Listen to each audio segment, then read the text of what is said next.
Дорогой друг, дайте срок, дайте подрастить детям, которых воспитали в ненависти к путинской России, которые очень хорошо помнят, за что погибли их братья и отцы. Читайте Высоцкого.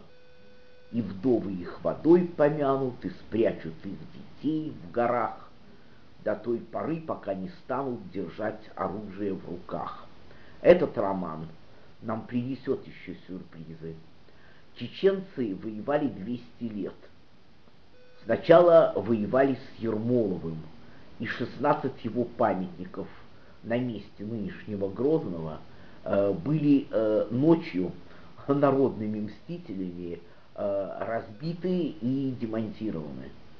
То есть, если на их месте поставят памятники Шаманову, их ожидает примерно та же судьба.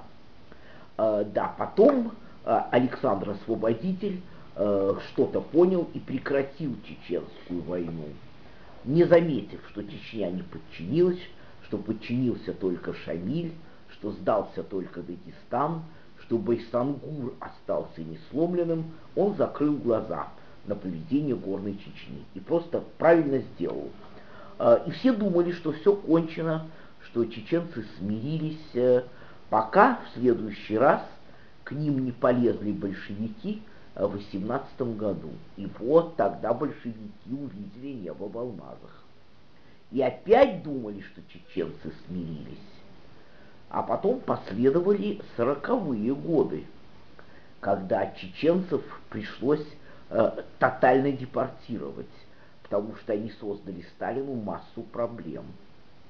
И все, казалось, затихло. Чеченцы в ссылке, треть погибла по дороге, кто-то, как Авторханов, в эмиграции, пока не случился 91 год. И чеченцы опять встали отвоевывать свою независимость, и эта кость в горле не выпадет, пока ее не выплюнет Россия. Наши внуки и наши дети еще будут иметь дело с чеченцами, пока мы не дадим им свободу.